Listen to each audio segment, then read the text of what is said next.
Hello and welcome to LawPod. I'm Kane Miller, a senior status law student, and this is...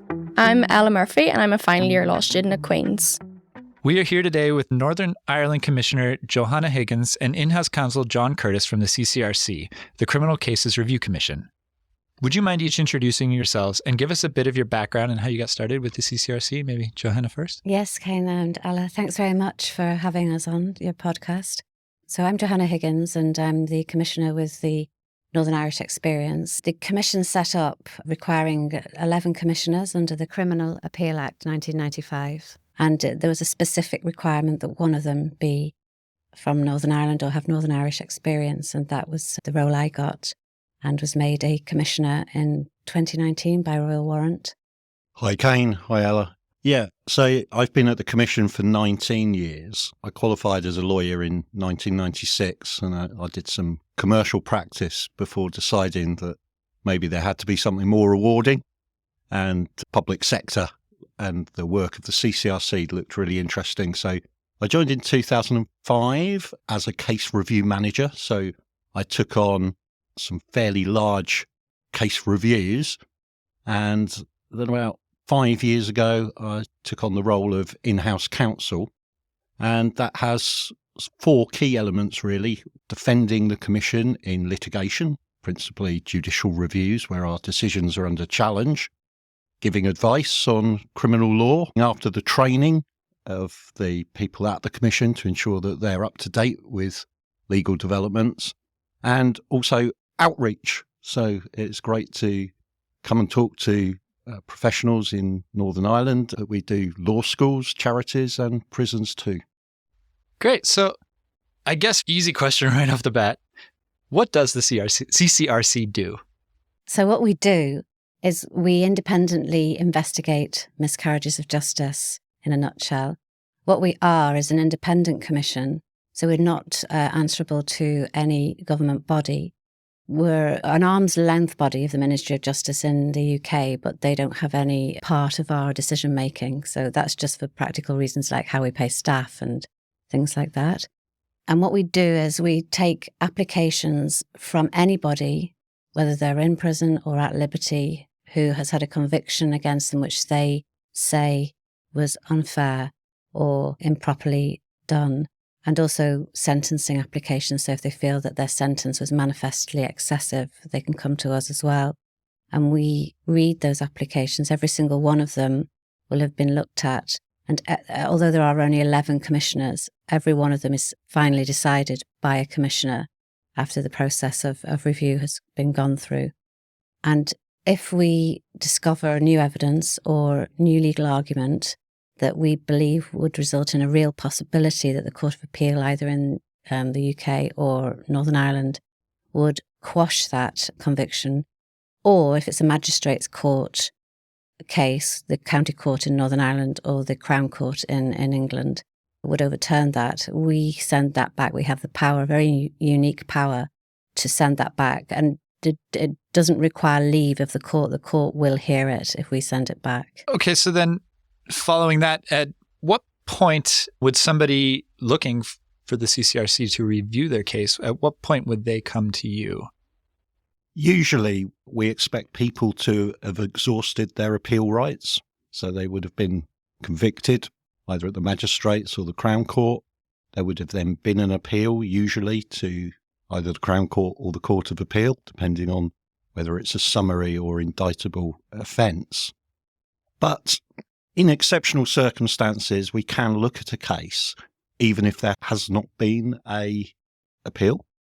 And those exceptional circumstances might include a particularly vulnerable victim, maybe somebody who has experienced extreme trauma or has a mental health condition, or a case where we need to use our special powers, which we can maybe talk about shortly, to obtain material that wouldn't otherwise be available to them. Let's talk about your special powers then. What are the investigative powers that you can have?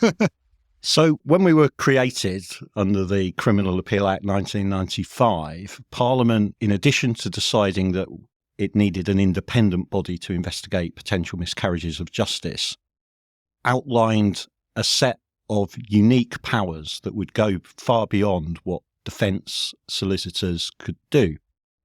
So the most common one we use is under Section 17 of that Act, and that gives us the power to obtain any material from any public body.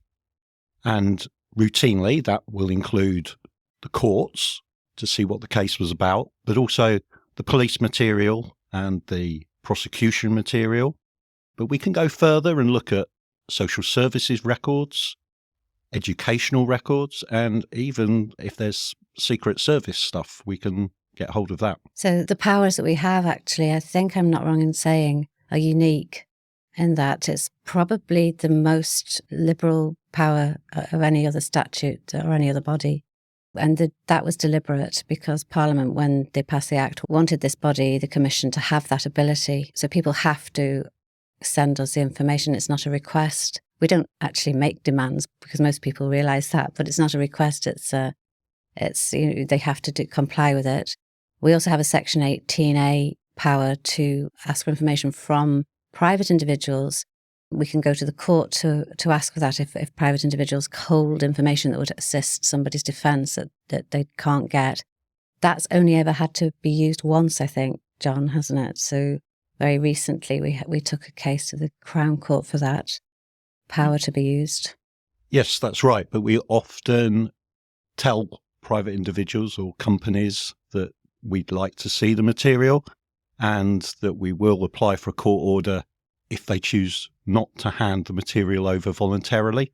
And there have been plenty of instances where private individuals, private companies have cooperated with the Commission and let us have sight of the material.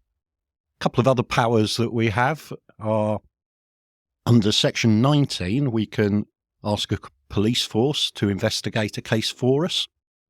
And under Section 15, the Court of Appeal can ask us to conduct an interview with jurors if there are concerns about the way that a jury has operated in a trial. It's a pretty broad scope of power. It is, yeah. It's sort of an example of the private individual owning stuff might be a forensic scientist, that kind of thing, who maybe got exhibits during a case going through trial and then can't or hasn't produced them since. And as JC said, it could be a company, it could be other people, but we're looking for evidence, and that tends to be, if it was a case where there was accounting issues, it could be that. It could be anything, because it's very difficult for us to pigeonhole what exactly we're always looking for, because it can be anything that exculpates somebody in a case of a miscarriage. Very much all circumstances considered in any case. Yes, yeah. Having dealt with such broad investigative powers and then having the ability to get these things, obviously it feels like you're dealing with kind of the high level murder cases, but are there other types of cases that you deal with regularly? Yes, definitely. And again, Parliament was keen to emphasise that we had powers in respect of the Crown Court cases, the serious offences, but also to include our jurisdiction over magistrate courts convictions as well, because miscarriages of justice damage people's lives and shouldn't really be defined by the severity of the defence. Even what might be seen as a minor conviction for an assault or a low-level dishonesty offence can really affect the career prospects and your ability to travel.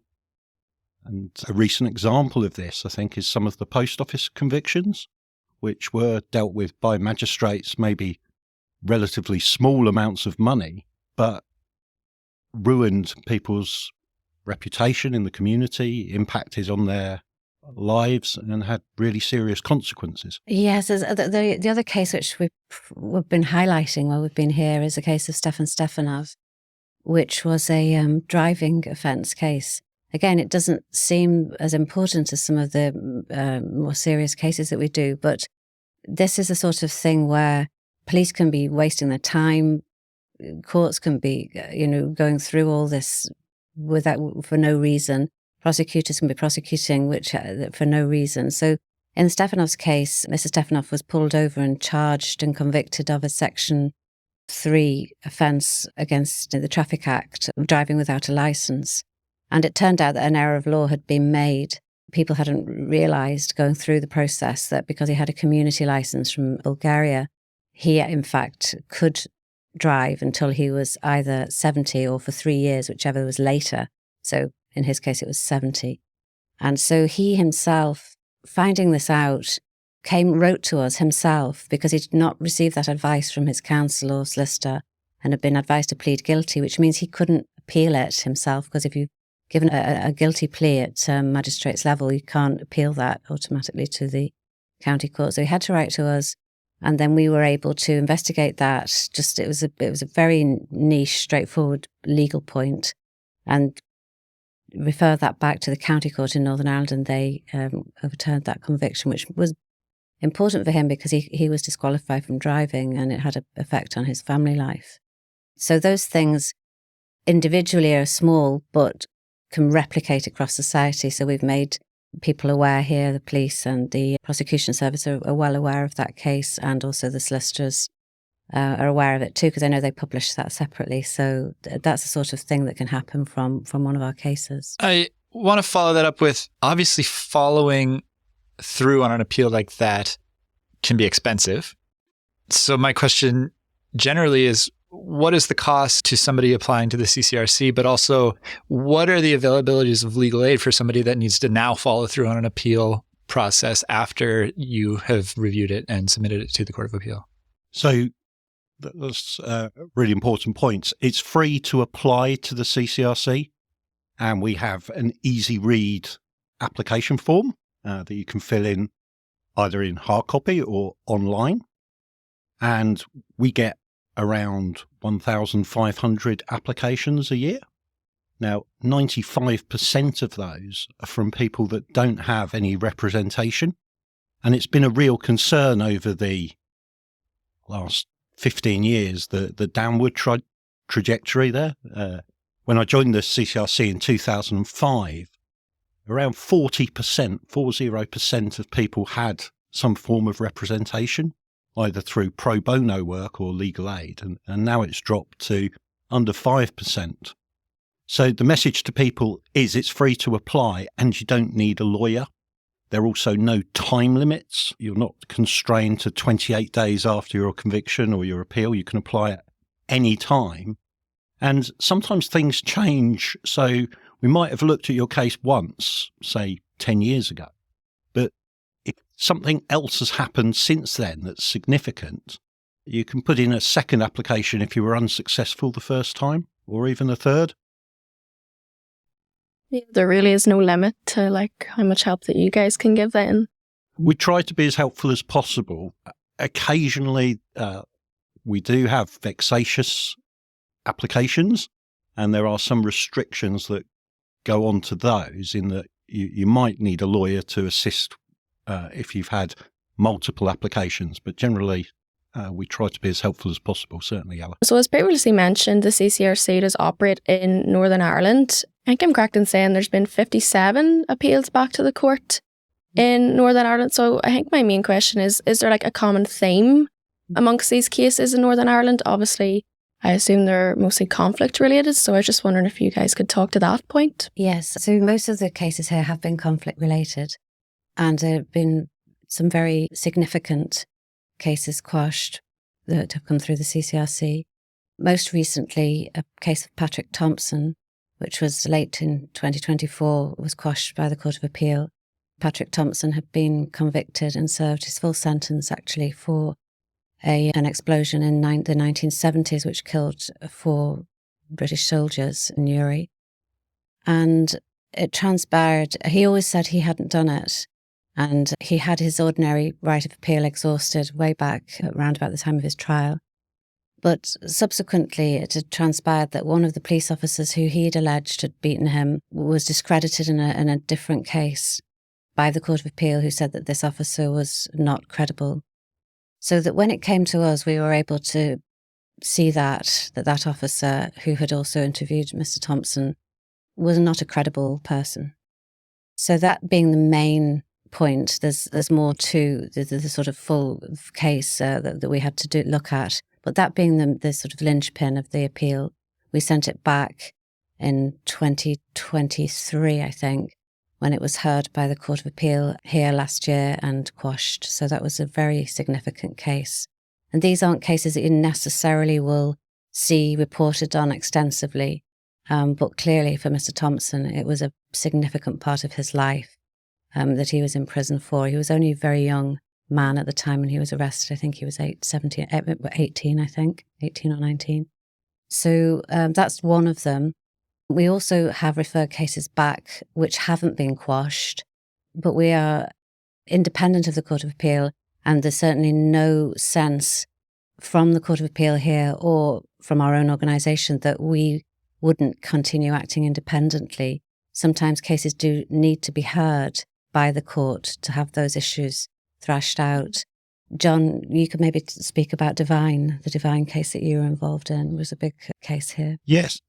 Michael Devine's case was one I worked on, and the case got transferred to me from when a colleague had retired, and we'd taken an initial view that there maybe wasn't anything in the case, but Mr. Devine was so adamant and compelling in what he wrote to me that we opened up a few more lines of inquiry, and we did find things that had concerned us, and that case was referred and it was quashed. And Mr. Devine served just over 10 years in prison. So there are some other cases that aren't the legacy type as well that have come back. So the Supreme Court on Jogi clarified the position on joint enterprise. So we referred the case of James Alexander Smith on a point of law relating to clarification that had been given in Jogi regarding intention being required rather than foresight. But one of the reasons we're in Northern Ireland at the moment is to raise awareness of the Commission's role and to show that it goes beyond legacy cases, because out of the 57 references that you mentioned, the vast majority are legacy conflict related. But in England and Wales, we have a very different set themes. So there have been cases with discredited experts, with scientific developments in pathology or medicine and paediatrics. We have examples of defence lawyers not understanding that defences are available to their clients. There's been some oversight and non-disclosure has been an issue. So these things maybe do go on in Northern Ireland, but people don't think that they can apply to the Commission and ask us to look at them. Yeah, I guess that goes back to the point that Cian mentioned earlier about, more minor crimes. People just don't have an awareness that the CCRC can deal with these types of crimes. And it was actually something, I think it was you, Johanna, that mentioned in your talk on Monday evening about the amount of women that might come to you with these kind of cases. I just know personally, my assumption would be a majority would just be men that would, be dealing with the CCRC. So I was wondering if you could talk to that point and how many women would maybe come to the CCRC. So we do get less applications, even proportionally, because there are less women prisoners and women convicts. But we don't really get any from Northern Ireland. Now, there is a very small population of women in prison in Northern Ireland. I think it's only 25 post-conviction prisoners. But there are people at liberty, clearly, who've had convictions previously. But we don't seem to get any applications from women. That might be for various reasons, because the low level of the crime, because there might be there's much more likely to be a situation of coercive control. So that's where somebody may be forced into criminality. That can happen also with men and young people as well, but I think it's more of a thing that we've seen alleged to have happened in women's cases. So there's also potentially a fear because women, when they're in prison, often have children on the outside of prison, and they may well be being looked after by relations, and they don't want to rock the boat. They just think, we'll just get through this sentence or just deal with it.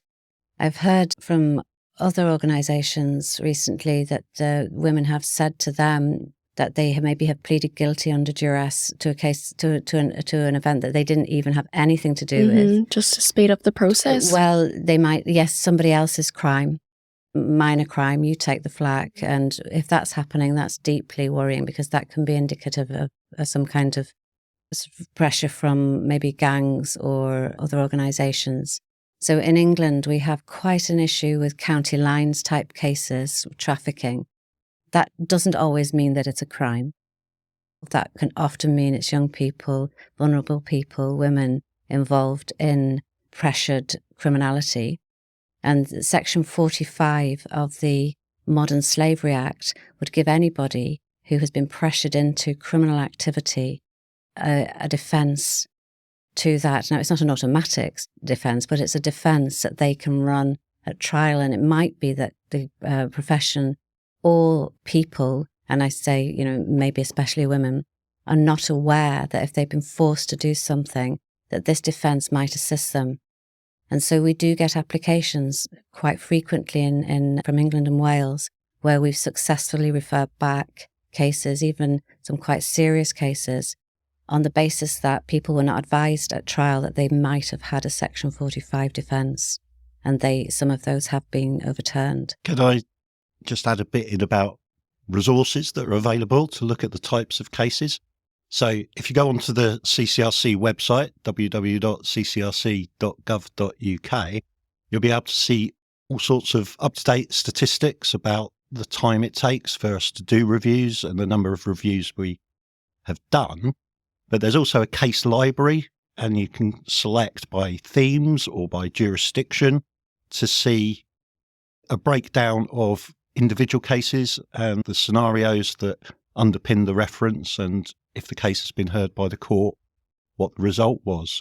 There are, I think, as of today, 857 references, but that spans 27 years of work and about 32,500 applications. So some people think maybe that's not as high as it should be, but as I said, we're looking at cases where people have probably already had one appeal. Yeah, and then they're going back again.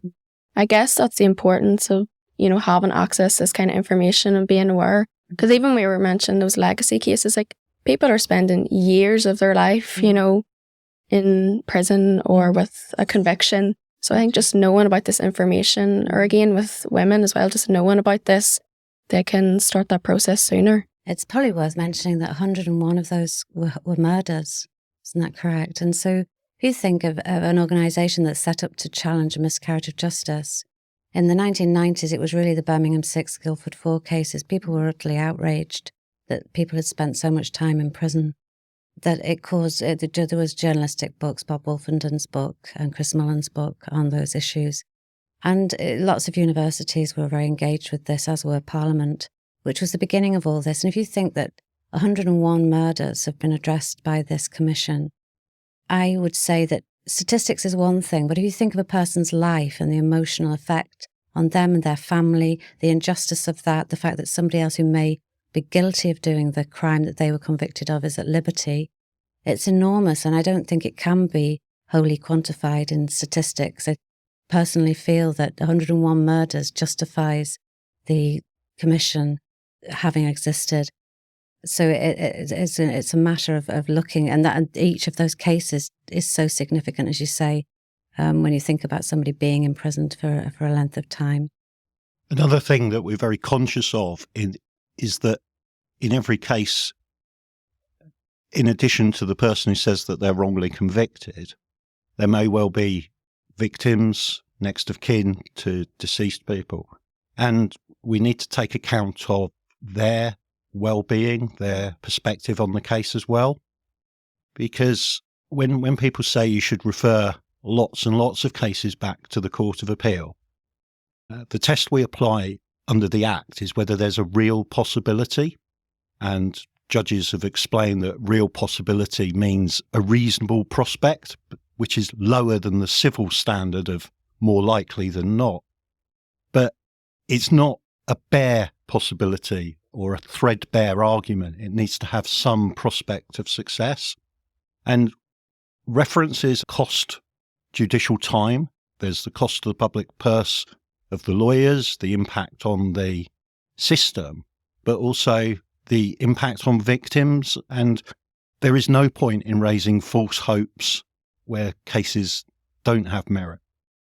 So it's a tricky balancing act for the Commission. It's a very tricky one. And the whole purpose of the Commission is to create a situation where all these don't flow into the Court of Appeal. Also, that there is there's much more than what was there previously, which is just the Home Office. So I did mention a book, Fenton Bresler's book, Reprieve, when we were doing the talk. That was at a time when there was actually the death sentence as well. And it gives you an indication, if you look at that sort of information, Bresler was a very good barrister, of what the situation would be without a commission. Some people have criticised us saying, well, we are underfunded. Lots of people are. So what use is it? But if you look at the powers we have, and if you look at the lives that have been changed, and if I would plead, look fairly at all the cases, you'll see that it's had an enormous effect on many people's lives to have had their cases overturned via this route, a route that there is no other way back to the courts other than this. And in some countries, they don't have this opportunity at all. So imagine the privilege that we have to be able to actually do this in our society. And other countries have followed suit since. Yeah, we've got counterpart commissions in Scotland. There's one in Norway. New Zealand has just made its first references. The New Zealand Commission was set up about 3 years ago. But they're very much linked to the model that exists in England, and legislation's underway in Canada to create a miscarriages of justice commission over there. I can see your enthusiastic, Kane. As a Canadian, I'm looking forward to it. That's great. I think we're kind of touching on it, but obviously the CCRC has been in the news recently. And with the resignation of the chairperson and kind of the results of the Andrew Malkinson case, is there a perception maybe to the public that the bar is set too high for people to apply and actually to get referred? Yes, I think there is a perception of that. Inevitably, if people are disappointed, they're going to perceive that that's the case. I think John's already touched on it, but we have a statutory role and we must fulfill it. And if we processed all the applications straight through, there'd be no point in us even existing. The idea is that we have to do those investigations. When there is an error made, as there was in the case of Malkinson, it is a really, really bad feeling for us. And we have expressed our great sorrow that happened in 2009, that an opportunity was missed to do more forensic exploration. So we completely acknowledge that there are people who are very disappointed when they've applied to us, and that may feel then that well, what's the point of this organisation? But as for whether the bar is set too high, we're always sailing sort of between these two rocks of people's expectations when they come to us and the courts, the likelihood of the court or of the presentation that we make to the court being successful. So we're not cowed to the court. We are independent. And that's why we were made by royal warrant, to make that independence clear. But we do have to be realistic in whether or not, to say if we get a judgment that clearly goes against a point that we made, maybe on a jokey point, it's highly unlikely that the court is going to then change their mind about a similar case. And we have to be realistic about that. And I think when people look at us, especially, I would say, young professionals just starting out and they're going to be advising clients, I think to look at the bigger picture of the justice system and to realise that sometimes it's sort of like Dostoevsky's judicial error, right? You sometimes have the unique set of circumstances that makes it look like somebody's guilty, all piled on that person. Witnesses who maybe thought they saw them and didn't. Some maybe evidence which is, indicative of their guilt, which they weren't guilty of. And so that they are convicted, and we have to actually find the exculpatory matter, either the evidence or the argument that assists that person to prove that they didn't do it. They know they didn't do it. They know they're guiltless, and they're coming to us with that passion. But we have to actually find it, and that's the difficulty for us. But we are doing a whole trawl through all the pre-2016 cases to make sure that everybody has had advantage of the forensic expertise, the increase in expertise that happened with DNA 17. And I'm going to just actually ask John to talk about that trawl, because you probably know a bit more about the specifics of it. But I know we've opened up all our old cases to look at that. So there is some work underway at the moment at the Commission to look at around 5,000 cases, pre-2016 convictions where the new supersensitive DNA 17 may not have been considered or applied at the time. So we've set up a special team to go through those cases. We think maybe 50, maybe 60 will relate to Northern Ireland. So watch the website for the updates on those. On the point about the perception that the bar is set too high to apply to the Commission, anyone can apply. Is the bar set too high on our referrals? Well, maybe there is the perception of that, but what I would say is that those 857 references that we've made actually work out to a case every 2 weeks that goes back. And Johanna, I, and all my colleagues back at the Commission, we all joined to find miscarriages of justice, and we want to find them. And there's always a great sense of pride when cases go back and we've found something that we think satisfies that real possibility test. The fact that the court doesn't always agree with us shows that what we refer back aren't the most surefire, virtually certain cases. We will push at boundaries. Yeah, so after Yogi came through in 2016, there was a number of cases looked at and referred after that. And also the other area that we would operate in is the sentencing. So people can come to us if their sentence is manifestly excessive or they believe it to be. Or there are other errors that were made at the point of sentencing. So it doesn't seem an enormous thing, but a lot of people in English cases hadn't had remand taken into account, which meant they were spending days in prison, what they ought not to have done. Or a slightly different situation here with tag bail, but that would be one of the things that we'd be dealing with. Also properly carried out extradition orders which affected people's sentencing wrongly. So if you look at, again, at our website, as JC has already pointed out, we have a case studies part there, and you can see all the different areas that we cover. And I am sure that many of those will translate into the Northern Irish situation. So that's just another area that we can actually help with too. And I think following kind of a line that I heard you speak on before and today is that if you apply and you don't get through, apply again. So how does the discretion of individual commissioners play into that? Because obviously there's 11 commissioners. How does that play into your application process or how that ultimate decision works out? So it's probably worthwhile explaining that when you make an application, it's triaged. And somebody will have looked initially at that to see if there's even been a previous appeal. Even where we're sending it back saying, you've already got a route of appeal yourself, why waste your route of appeal by coming to us? Go appeal yourself and then you can come back to us. Otherwise it's completely, pointless. You've got 2 appeals, take yours and then come to us. A commissioner will see that because there might be exceptional circumstances. If it gets through that stage, then it's reviewed by somebody like John or one of our many experienced case review managers. We have lawyers, we have former investigators, people from the fire service, we have all sorts of forensic, people with forensic ability, all sorts of different sort of people within that organisation. If they feel that there's something there which might amount to real possibility, we'll go to 3 commissioners and we will have a committee and hear all the evidence and refer that. If they feel that there's nothing there, so a refusal, it will go to 1 commissioner who will make a single commissioner decision on that.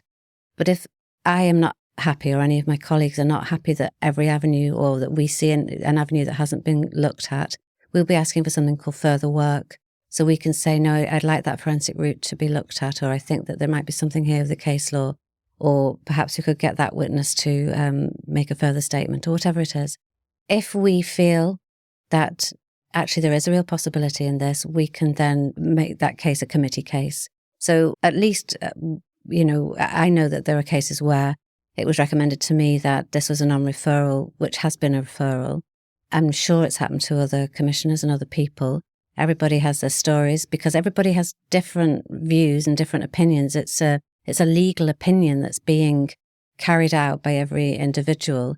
And so, yes, if you reapply, we don't say, look, just keep coming back until you hit bingo. It's if you've got something there, and when you do reapply, you will not have the same group of people looking at it. However, we would definitely not just sort of reinvent the wheel. We always look at all the previous reviews. We will be going back, well, this reapplication is on another matter, but oh, look, there was forensics 5 years ago. Has that been updated? Have we got the most recent experience having looked at that at a forensic review again? Is there any purpose to looking at that again? And so, yeah, it will get a fresh review. It's certainly always, and we have been very specific about this, it's always looked at by a commissioner, whether it's a refusal or, of course, 3 commissioners, if it's a referral to the Court of Appeal. And if you actually look at the Criminal Appeal Act 1995, you'll see the specifications laid out there of what the commission actually is and what the powers are. So, yes, I did say that to the other evening, and I would emphasise that as well. We're individuals that make decisions, not just kind of one mass body that keeps making the same decision again, if you like. What if someone is innocent and they know they're innocent? How do you think they feel when they get their refusal if you just find there isn't anything there? Yes, I think the most important thing to emphasise here is that our role is to find new evidence or new argument that makes that case out for that applicant.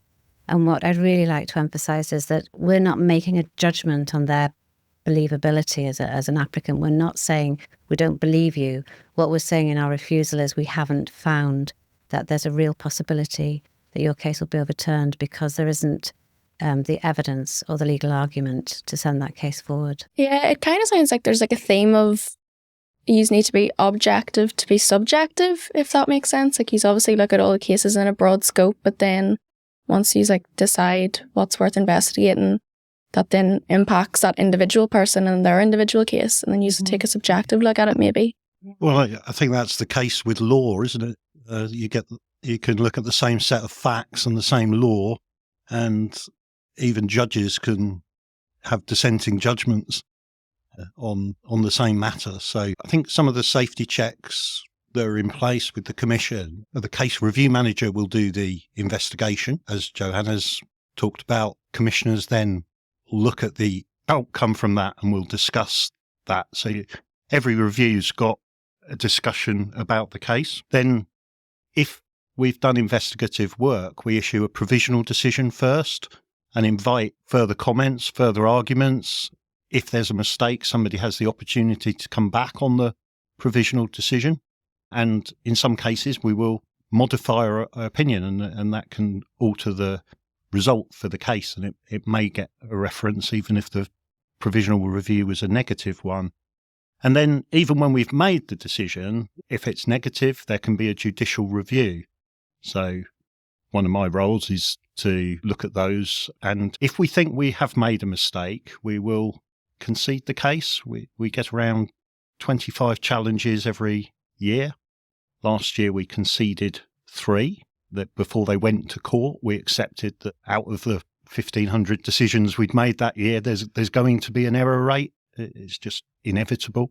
And it's responding to that and saying, okay, there's an arguable error. We'll look again at that case. But most of the judicial reviews we successfully defend. It's been many years, actually, since the Commission lost a judicial review, although we've conceded 2 or 3 every year. It's probably worth saying, because actually when we're having those discussions in-house, we will always, nearly everybody I know anyway within there would always give the benefit of the doubt to an argument for looking at something again or for referral. So there's loads of interesting discussions between case review managers and commissioners where maybe the case review manager thinks there's no real possibility, the commissioner thinks there's worth looking at something else. We discuss that and we'd explain our rationale to each other. And, where there is somebody who thinks that there's something it's never closed down on, we would always do that, even if we couldn't quite see it. So we would be much more inclined to look for something and go with some argument that's been made, positively rather than be negative.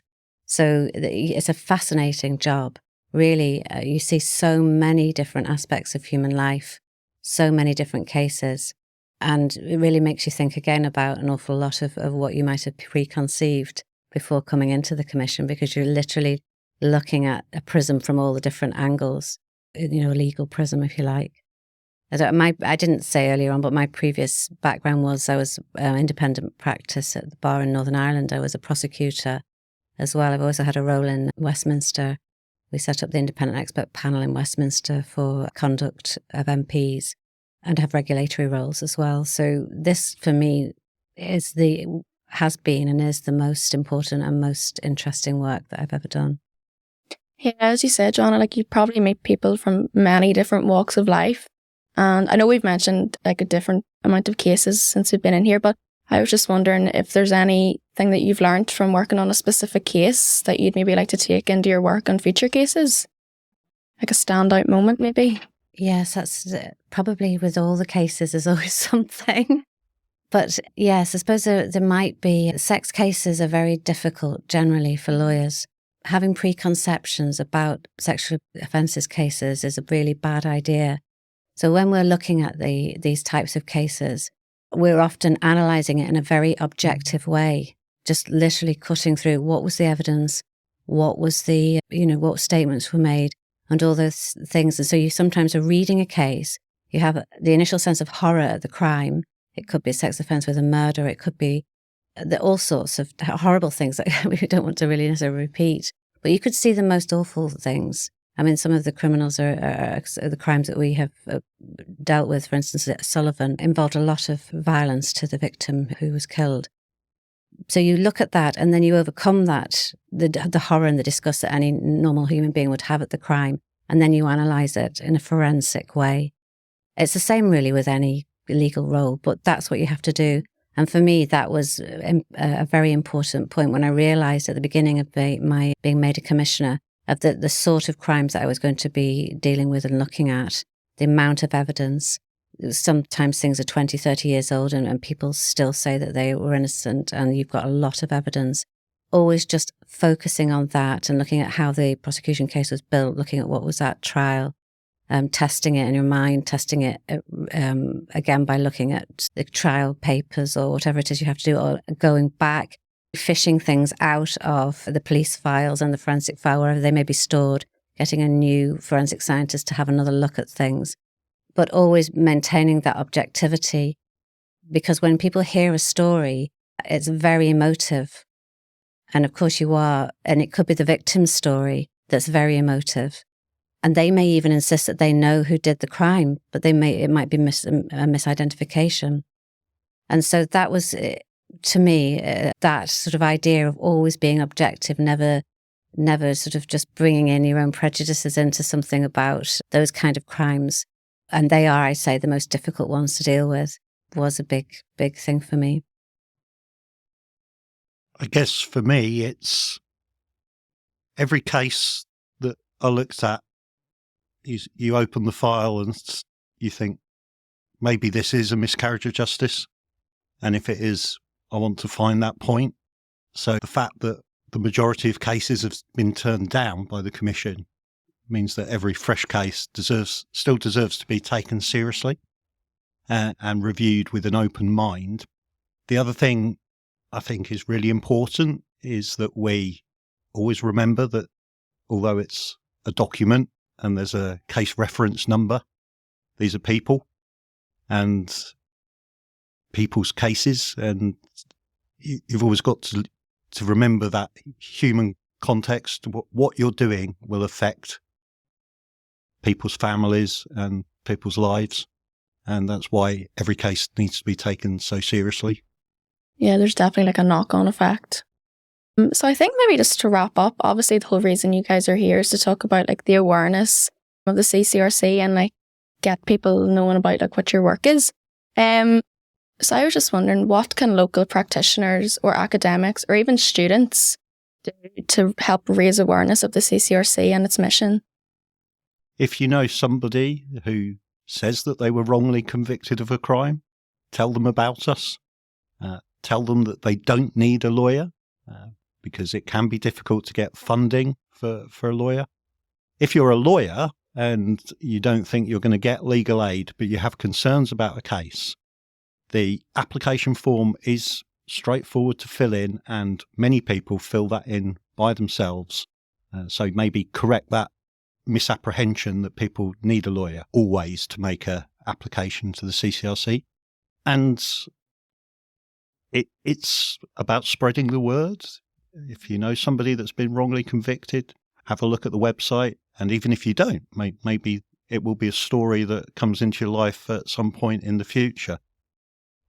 So it's about talking, tell as many people. We've got a social media presence. So we're on X. You can also follow us on LinkedIn and Instagram and share our posts from those. Yeah, we're going to be doing some sort of case summaries, and the Law Society will probably be producing those for us. I know that they've, for instance, advertised the case of Stefanov so that solicitors are aware of that. Yes, as JC says, make sure that you tell people. And if you're a lawyer, you realise you don't have to have the gold-plated case ready and wrapped up to send to us. We're not just a conduit to go back to the Court of Appeal. We are an investigatory body. So it really helps us, obviously, if a lawyer has looked at it and can make out a line of argument and say, if we could just have this looked at again, if we could have this tested again, if we could get hold of the prosecution file, which we can get, if we could get hold of the forensic file, which we can get, the police information, which we can get, which lawyers might not actually be able to access, just send the application in to us. That work doesn't have to be, you don't have to have actually identified the specific piece of evidence, or obviously legal arguments are a lot easier for lawyers to do, but if it comes in like that, that's great. We can take it from there. Yeah, that's really important. We don't expect people to have all the fresh evidence and have all the new legal argument. Maybe people don't know why they were wrongly convicted. They just know that they were wrongly convicted. So giving us some pointers is helpful, but it is not essential to have everything in a belt and braces application where you've done all our work for us. That's what we're there to do. Perfect. Thank you so much, John and Johanna, for coming today. Thank you very much. It's been a pleasure. Enjoyed meeting you. On a final note, in Northern Ireland, there is a statutory defence in Section 22 of the Human Trafficking and Exploitation, Criminal Justice and Support for Victims Act, Northern Ireland 2015, for victims who have been compelled to commit certain offences where the compulsion was attributable to slavery or exploitation. This would be comparable to the Modern Slavery Act and the Section 45 defence mentioned earlier.